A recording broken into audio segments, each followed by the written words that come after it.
بسم اللہ الرحمن الرحیم نحمدہ ونصلی ونسلم علی سیدنا و مولانا محمد رسولہ النبی الکریم الامین اما بعد معزز شرکاء بحمدہ تعالی سورہ الرحمن کی آیت نمبر 70 تا 75 کا مطالعہ آج ہم کریں گے۔ ان آیات میں جنتی حوروں اور خواتین کی خوبصورتی اور خوبصورتی بیان ہوئی ہے۔ جنتی خواتین اور حوروں کی پردہ نشینی اور جنتی خواتین یا حوروں کی پاک دامنی اور عفت۔ تلاوت کرتے ہیں۔ اعوذ باللہ من الشیطان الرجیم، بسم اللہ الرحمن الرحیم۔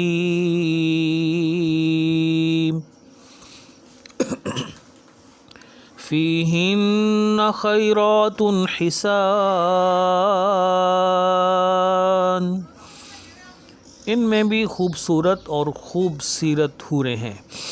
فبأي آلاء ربكما تكذبان، پس تم دونوں اپنے رب کی کن کن نعمتوں کو جھٹلاؤ گے؟ حور مقصورات فی الخیام، ایسی حوریں جو خیموں میں پردہ نشیں ہیں۔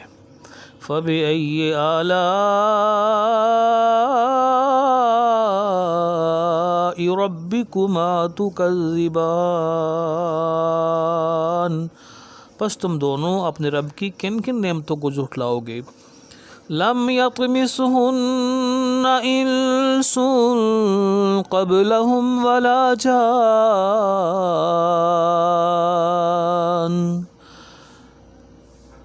انہیں پہلے نہ کسی انسان نے ہی ہاتھ لگایا ہے، ہاتھ سے چھوا ہے، اور نہ کسی جن نے۔ فبأي آلاء ربكما تكذبان، پس تم دونوں اپنے رب کی کن کن نعمتوں کو جھٹلاؤ گے؟ معزز شرکاء، ان آیات میں رب ذوالجلال نے پہلے سے بیان کردہ دو جنتوں کے علاوہ جو مزید دو جنتوں کی خصوصیات بیان کی ہیں، ان مزید دو جنتوں کی کیفیت کو بیان کیا ہے۔ ان مزید دو جنتوں کے اندر جو نعمتیں ہیں ان کا تذکرہ کیا ہے۔ ان میں سے ایک یہ ہے کہ ان دو جنتوں میں بھی، بلکہ سب جنتوں میں، دو جنتیں کیا بہت سی جنتیں ہیں، جنات النعیم کے الفاظ بھی قرآن حکیم بیان کرتا ہے۔ تو ان جنتوں میں بھی خوبصیرت اور خوبصورت خواتین اور حوریں ہوں گی۔ خوبصورتی ایک ظاہری حسن و جمال کے اعتبار سے ہے، جسمانی اعتبار سے ہے، اور ایک خوبصورتی جو ہے وہ کردار اور اخلاق کے حوالے سے ہے، سیرت کے حوالے سے ہے۔ تو اصل جو خوبصورتی ہے وہ ظاہر ہے کردار کی، اخلاق کی۔ تو قرآن حکیم جن خواتین کی، جن حوروں کی بات کرتا ہے، ان میں صرف ظاہری حسن و جمال نہیں ہے، بلکہ ان کے اندر خوبصورتی بھی ان کی خصوصیت ہے، ان کی سیرت بھی اعلیٰ ہے، ان کا اخلاق بھی اعلیٰ ہے۔ یہ بھی رب ذوالجلال کی ایک بہت بڑی نعمت ہے۔ پروردگار فرما رہا ہے کہ جنت میں ایسی خواتین اور ایسی حوریں ہوں گے، ایسے جوڑے ہوں گے جو خوبصورت ہونے کے ساتھ ساتھ خوبصورت بھی ہوں گے، اخلاق اچھا ہوگا، کردار اچھا ہوگا۔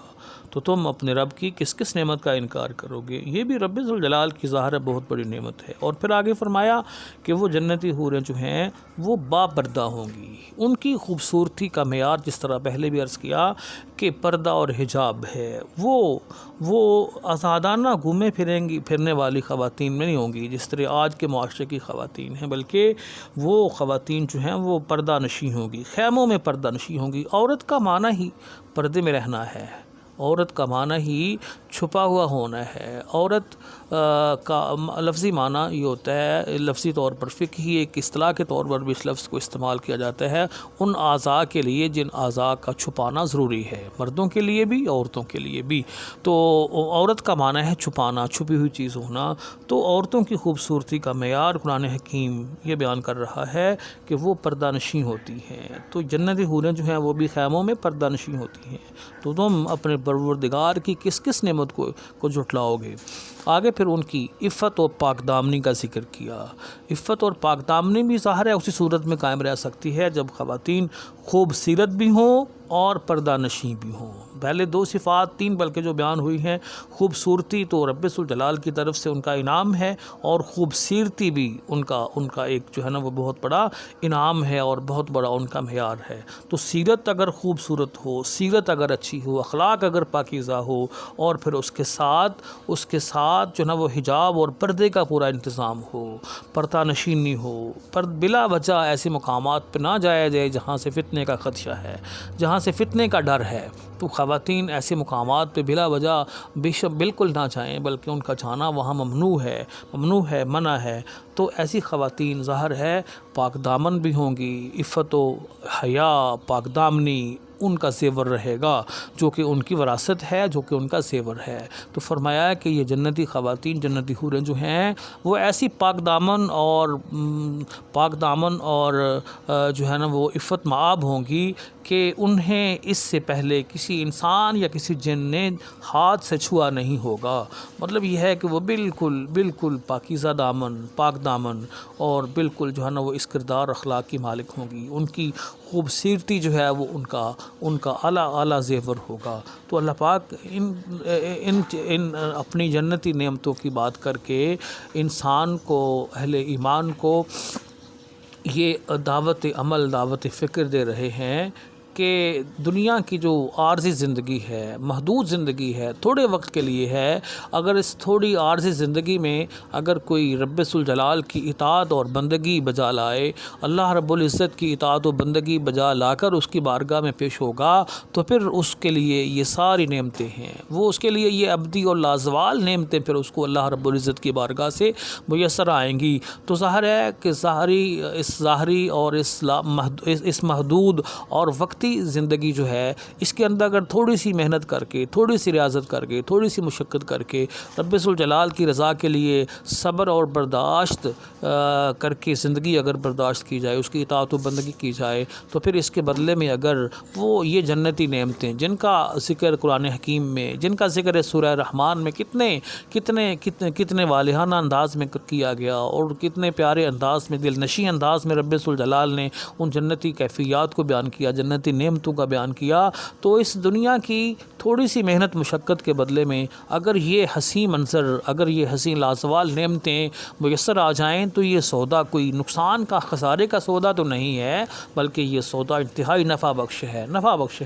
اللہ کریم ہمیں توفیق عطا فرمائے کہ ہم اس زندگی کو ایسے گزاریں کہ ہم اس کے پسندیدہ بندے بن جائیں، ہم اب اس کے پسندیدہ بن جائیں، اور ہم اس کی ان نعمتوں بھری کیفیات سے، جنتوں سے ہم مستفید اور مستنیر ہوں۔ اللہ رب العزت ہمیں اپنے حفظ و امان میں رکھے، ہمارے کردار کی بھی حفاظت فرمائے، ہماری بھی، ہماری خواتین کی بھی، بہنوں بیٹیوں کی بھی، بیویوں کی بھی رب ذوالجلال ان سب کی پاک دامنی کی حفاظت فرمائے، ان کی پردہ نشینی کی حفاظت فرمائے۔ رب ذوالجلال ان کو خوبصورتی کے ساتھ ساتھ خوبصورتی کا جو زیور ہے وہ بھی انہیں عطا فرمائے، اور ہم سب کو رب ذوالجلال اپنے اس کرم سے نوازے کہ جس کرم کی بات ان آیات میں قدم قدم پہ کی جا رہی ہے۔ تو رب ذوالجلال فرماتا ہے کہ یہ سب نعمتیں تمہارے لیے پیدا کی گئی ہیں، تو بتاؤ کہ تم اپنے رب کی کس کس نعمت کا انکار کرو گے۔ یقیناً مولا ہم تیری کسی نعمت کا بھی انکار نہیں کر سکتے،